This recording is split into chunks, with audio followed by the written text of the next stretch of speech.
massive power outage, leaving 40,000 residents in the dark. At a press conference earlier today, police confirming it was gunfire that sparked the widespread electricity problems. Now we are hearing the FBI is involved. News Nation's Ryan Bass is joining us live now with the details. Ryan, what else do we know right now? Well, right now, Natasha, we know that there is a state of emergency in effect for Moore County right now. That's about an hour and 15 minutes southwest of Raleigh, just to kind of give you an idea of where this is. There were about 45,000 people in central North Carolina without power today.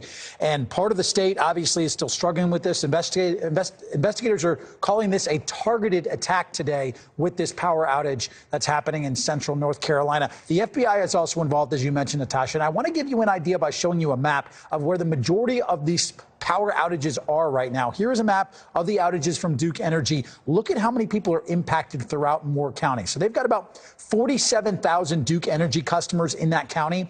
Around 80% of customers there are in the dark right now. Officials say there are millions of dollars in damage to equipment that was caused by gunfire, which impacted the electrical grid and caused the outages. Moore County Sheriff Ronnie Fields said that the power outages began shortly after 7 p.m. last night and spread today. Folks, we're living in some challenging times that I never thought in my 40 years in law enforcement we would be seeing things and dealing with folks that are dealing with things that we're dealing with. But unfortunately, we have formed a plan for the night and the next few nights that that we may be out of power.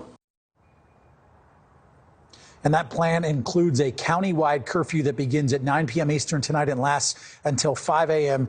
in the morning. They are also closing all schools tomorrow for students and staff as well, just to make sure that they are safe. Now, North Carolina Governor Roy Cooper has been in contact with both Duke Energy and officials there in Moore County as well. He tweeted this just a little bit ago: an attack like this on critical infrastructure is a serious, intentional crime, and I expect state and federal authorities to thoroughly investigate and bring those responsible to justice. Now, Natasha, officials said it could take days for the power to be restored, as late as Thursday in some parts of Moore County, to get everyone back up and running and obviously have power back in that area. They did say some of the damage there is irreplaceable, so they're going to actually have to go in and put in new systems and equipment to fix that electrical grid. Police say they don't know who did this, or they're not at least saying who did this, and they don't have a motive at this time. But of course, Natasha, they are still investigating. You just feel for a lot of the people in that area. It is freezing cold temperatures in that part of the state, and they're going to be without power tonight. Absolutely. Feel for them, and certainly a mystery as well. Ryan Bass, appreciate the latest information. Thank you for that live report.